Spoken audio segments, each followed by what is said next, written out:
Good afternoon, everyone. North Korean food shortages right on the border with Heirloom in China. Same areas we see food production go offline every single grand solar minimum. Wild card is this magnetic pole reversal. Maybe it's amplifying what we perceive the effects of the grand solar minimum to be. But anyway, we're going to look at some solutions: soil cubes, sweet potatoes, and okra.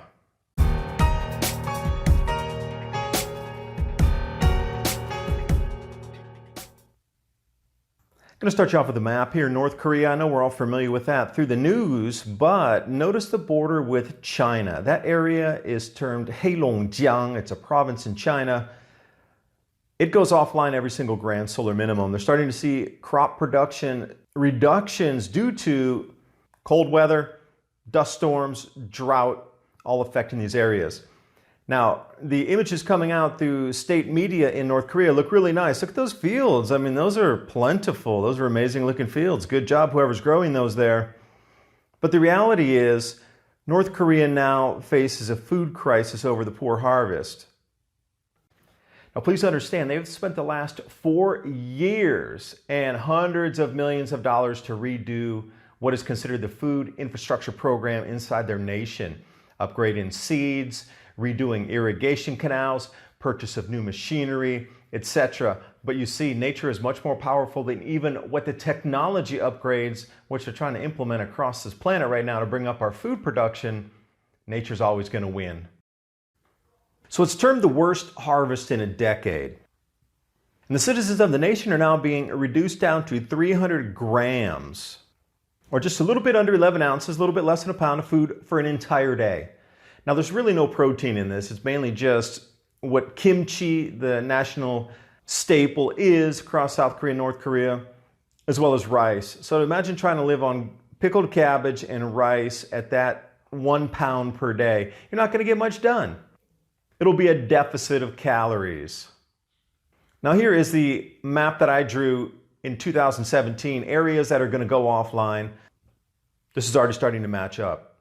My forecast going out to 2021 is when we start to see the first food shortages globally. That'll rattle the markets, and when we get to 2023, governments are going to be on the street with their police forces to mitigate civil unrest. Now, as you peruse through the rest of the article here, it's starting to put causation with nothing. It's just trying to grab for excuses to explain something so you have an excuse, pretty much. So they blamed it on a combination of dry spells, heat waves, and flooding for the new crisis. But of course, the U.S. State Department is going to say, oh, it's the government's fault. Hey, wait a second. They spent the last 3.5, almost 4 years upgrading their entire agricultural infrastructure in the country, with hundreds of millions in loans, using that money to, again, upgrade the irrigation canals, get new machinery, new seeds, and it hasn't seemed to work. Now, the wild card in all of this is this magnetic pole reversal that's ongoing. Left side is where we are right now. And if you look to the right, you can see how much the pole's migrated in the last 15 years. Now, I've been raked over the coals for not pointing out and trying to incorporate the grand solar minimum in with this magnetic pole reversal. Well, taking a further look and delving in much deeper with some assistance from others, is it a grand solar minimum on setting right now, or is it the effects from this magnetic pole reversal on the magnetosphere showing the same things that we would expect from an intensified grand solar minimum? Because if it is, this is just going to amplify further even faster than any forecast that you've seen. And regardless if it's solar cycle 25 or solar cycle 26 for the onset and the official start of the grand solar minimum, these are the same conversations we're going to be having in another decade anyway. So why don't we just start now? Because all the effects seem to be pronounced and happening right at this second. So I thought I would put up the map of the magnetic North Pole migration and also where it would be heading to. So looking a bit over Asia, going to head in through Siberia, east of the Kamchatka Peninsula, and also going down through Eastern Asia. Now, new report out here, pegging excessive rainfall to drop some corn production as much as 34% in the United States. And it's interesting now how they say the quantified new data lets us know the impact of excessive rainfall with yield losses on a continental scale. Well, let's take North America for example. We've seen the all-time record floods smash through all of our corn growing and agricultural belts from Nebraska, Iowa, Missouri, and then down the Mississippi, flooding everywhere at the moment. And this is a wake-up call here, declaration of condition for force majeure at corn and soybean shipping stations due to massive all-time ever recorded flooding along the Illinois and Mississippi rivers that absolutely stopped cold load-out possibilities. So the previous new report out pegging that excessive rainfall depletes and decreases corn yields. Well, here we go. We got the all-time biggest floods ever recorded in the United States. So what do you think is going to happen with the corn production this year? And a quick break from our sponsor, Patriots Supply, long-term food storage. How prepared are you for your food security? I mean, look at what's happening around the planet. We got floods decimating agriculture in the United States, freeze-outs happening in Europe right now, decimating fruit production. You see what's happening over in Asia and the Koreas. This is just a wisp, a taste of what is here, what's coming, what is amplifying. You really need to start thinking about your own food security. You're not going to rely on the government to do it. You are responsible for it yourself.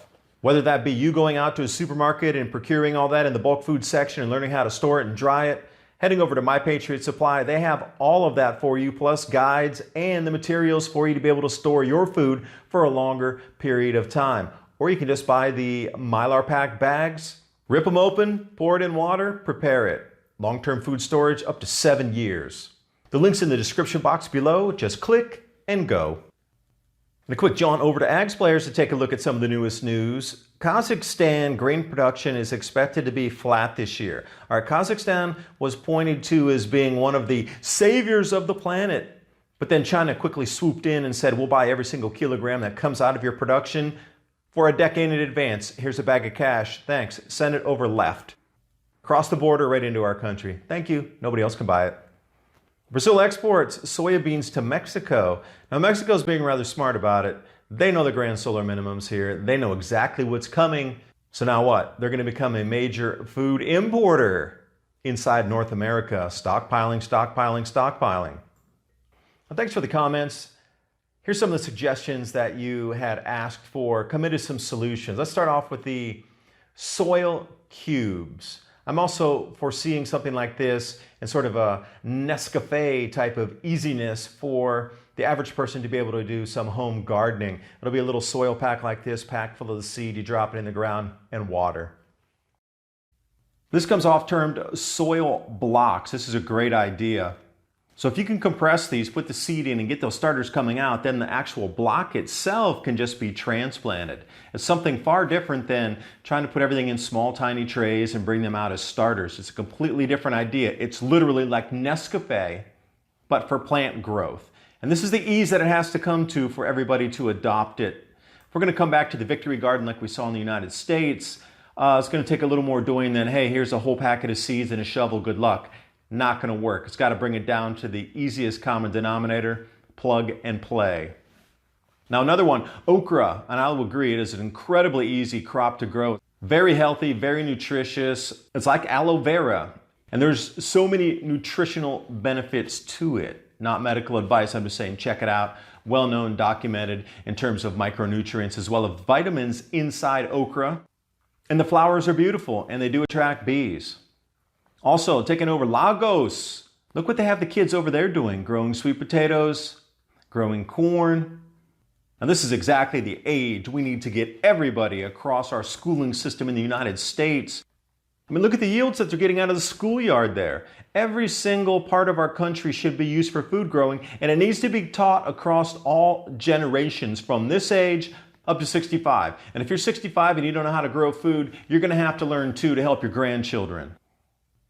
Thanks for watching. Hope you got something out of the video. If you're interested in more information on the amplification of the grand solar minimum and other outliers that seem to be amplifying what we're seeing right now with the effects on our Earth and our weather systems, Mini Ice Age Conversations podcast, anywhere podcasts are hosted across the net, and I will see you next video.